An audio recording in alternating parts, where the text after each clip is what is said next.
Hey, what's up, y'all? If y'all feeling all this great content, don't forget to subscribe to the channel and hit that bell so you can get notifications.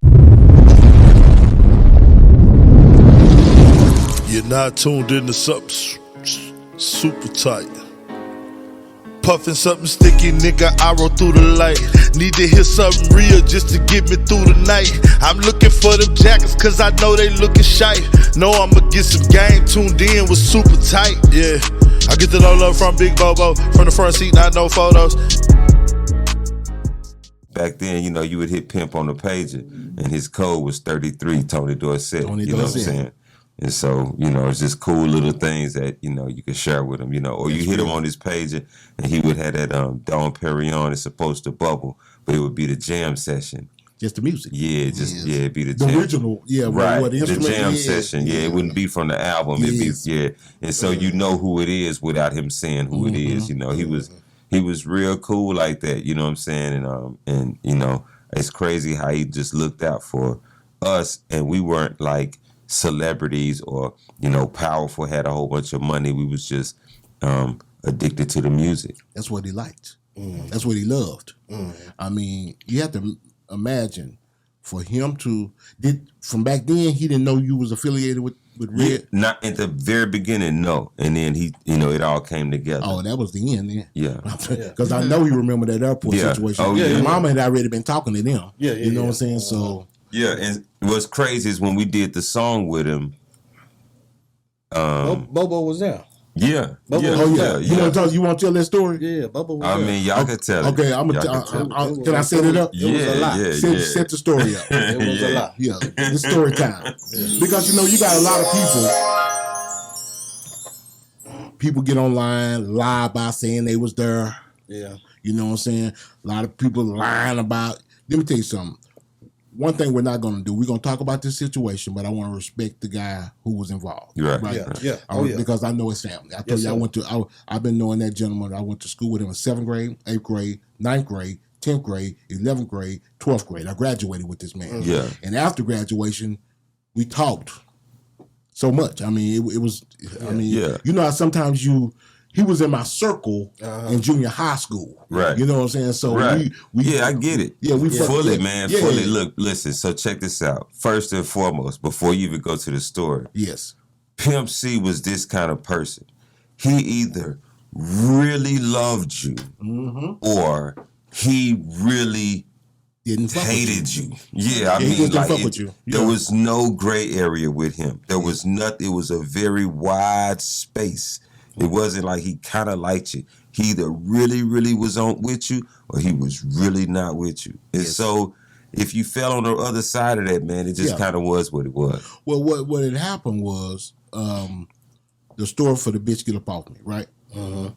Probably a year or so prior, 2 years, year and a half, 2 years prior, the gentleman had sent for Pimp to come down here. I remember him saying that. Yes. Yeah. And that was business. Yeah. It was a business situation.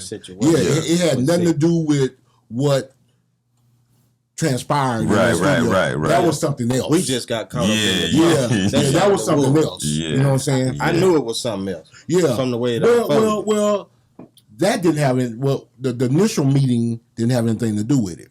So he wanted to put money up behind me as an artist. And then all of a sudden he showed up to the house, paid the money. Chad showed up to my house. He paid money for them to get a room, right? And then we went to the studio, and he never showed up to the studio. Chad made that bitch get up off me beat standing up. Yeah. He got the sample from my house, you know what I mean? Yeah. And everything was organic. You know what I'm saying? And then once the guy never showed up, we were supposed to make 2 or 3 songs that night, knock out 2 or 3 beats that night. And once he made the first one and the guy didn't show up, he said, you know what, fuck it, let's pack up and go. Well, you can just have this one. You know what I'm saying? In other words, the guy was going to pay him for the beats. He said, I'm not going to do no more beats for him. Fuck him. You can just have this one, Bobo. Right. So I sat on that beat for about a year. Okay. Year and a half. You know what I mean? And he came to town a couple times, and then we sat up in the Anatole, wrote the hook, Yeah. I remember an issue over there too. Yeah. Oh yeah. yes. Yeah. I had a car lot at the time, and Mama called me, and she couldn't get in touch with him. She wanted to go to the Anatole to check on him. That was after the Park Avenue. That incident too. Right. Yeah. I was in the parking lot. That's the first time I witnessed. Rap-A-Lot Mafia. Rap-A-Lot. Yes. The strength of them. Yes. Down there. It was like a. Oh man, they was army. They was thick. Man, bunch of cars. Man, no vans. They was thick. Yeah, they're thick too, bro. Well, they had cars and they had SUVs. Excuse me, SUVs. Yes, sir. It was in them Navigators and those Escalades, and it was all black. Everybody was it was military. A lot of pressure. But fast forward, we do the beat, we write the hook, we go to the studio to lay the verse, right? So we're in the studio doing "Bitch Get Up Off Me," doing my part and C's part. And I remember this like it was yesterday. I think it was David Chris. David Chris was like, man, can we get a hook? Which one of y'all was? Can we get a hook? It was either me or Ray. I think it was you, bro. Yeah, can we get it? Because I was in the big room. I had worked it out with him before. But he was always busy though. He was bullshitting. You know what I'm saying? Yes. Is what I thought. And then Mama called me. She said he coming. Yes. And he was in the studio. And I said, okay. Y'all happen to be in there. She said, I done woke him up, baby. You know what I'm saying? He coming. Yes. Yeah. And so I remember y'all was in the room right across from me. In the other. He went in there, he walked over there. Yeah. He laid the hook. Yeah. And the beat was so jamming. Yeah. He freestyled. Correct. He did. I don't know if it was a 12 or a 16, but it was something. What was it, 8? It's an 8. It was an 8 bars. Yeah. And he said, y'all can have that. Man. That was a blessing at that time because he was knocking niggas over the head. Man. Yeah. For beats and verses. Yeah. And then we hear on the door. Yeah. The door open. This is the I Know You Strap story if y'all don't know. And then I hear him say, Bobo, don't let that nigga in here, man. That's when I know there was a problem. Yeah. Say, man. It was well, tell me what you remember, because I know my version. Somebody knocked on the door. Now, I don't know the business that went on before, but I know something is wrong. Somebody come to the door, and Bobo talking to him through the door, not really wanting to let him come in. And C was like, don't let that nigga in here or something, so. He said, man, you put me in the cross. That's what he told him. He said, you could have got hurt. I could have got hurt, nigga. And if something happened to me, nigga, this Rap-A-Lot Mafia, nigga, you'll be dead for tomorrow. And the nigga said, oh, okay, yeah. And he said, you ain't gonna get my money back or something. He just walked out clean. Yeah. And I said, oh, man, he finna go get something. And then everybody went to grabbing, guns or hiding behind the doors and all this other stuff. I was like, oh, yeah. Yeah, it did. I told JP, I say, JP. Got tactical real quick. I said, JP, I know him. Yeah. I think we all need to go. Yeah. Because I knew if he came, he didn't come by himself. Yeah. And I'm going to tell you how it went.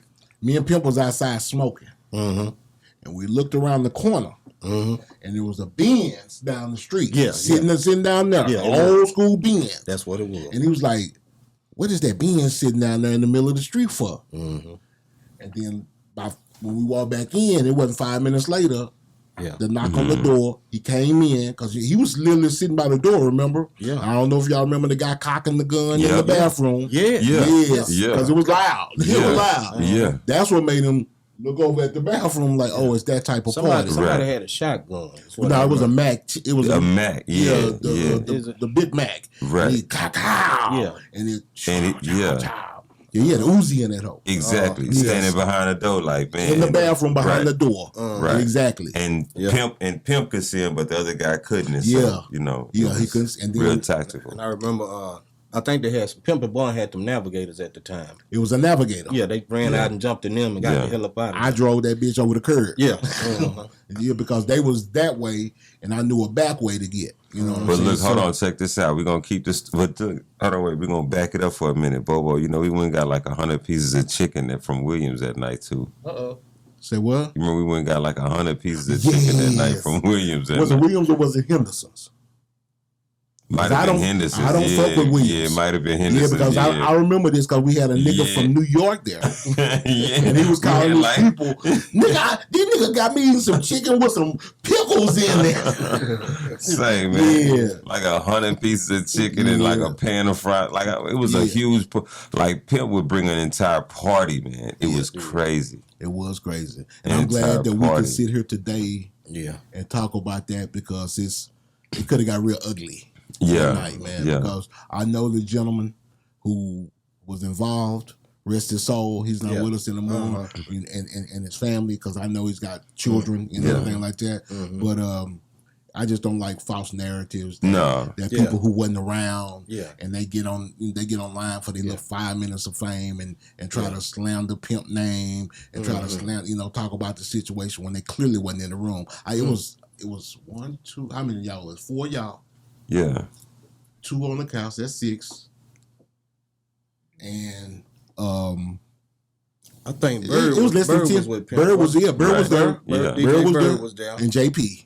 Right. And Diaz was in the bathroom with the Mac. Right. You know what I'm saying? So that's all that was in the studio. Yeah. Anybody else that say they was there? Right. Use a cocksucking lie. You know what I'm saying? Well, I mean, and the way JP and the way C were is that it would be a closed session anyhow. So yes, exactly. Yeah, I remember. But what y'all don't know is this. I found this out just this year because I talked to JP. JP said that very next day, those guys came back up there for a session, and they were strapped deep. Heavily strapped. Yeah, I wouldn't doubt it. Yeah, and it was law enforcement got involved. Somebody went to jail. I didn't even know all that had going on. Yeah. So the situation where, well, check this out, man. Look, it get even deeper. So look, after we got the green boy from C, after he did the hook and the verse for us, when we stayed there later and he had left. Well, man, my tire was flat that night. And so when we talked to C like the next day or two and he heard about it, he went to the, through the roof about it. But that was a whole nother situation too. Like, like my tire was flat leaving the studio that night. Slashed. Yeah. How many? Just one? Just one. Yeah. Really? Yeah. Mm-hmm. See? Yeah. So I didn't Yeah, even know that. Yeah. When you talked to C the next couple of days, where was he? Back in Houston, right? Yeah, he wasn't in Dallas. He was gone. Yeah, he left. But when I talked to him, he was just, he was super happy because he, like how you said, he had put it all together about Ray. Yes. Red, me, the whole nine. He was like, man, I'm so glad I got to do that, man. You know what I'm saying? Y'all boys work on that song, get it together, you know what I'm saying? Send it to me, yada, you know how you do. And then he was like, and then I told him about, like, man, we left the studio, my tire was flat, so we had to yada, yada. He was like, what? And he went straight, he went straight Sweet Jones. Yeah. It's your girl Jazzy K with Super Tight TV. We want to thank everyone that's been watching. Hey, if you do us a favor and hit that subscribe button, also press the notification bell so you can be notified every time we drop a new video. Know I'ma get some game tuned in with Super Tight, yeah. I get the low from Big Bobo, from the front seat, not no photos.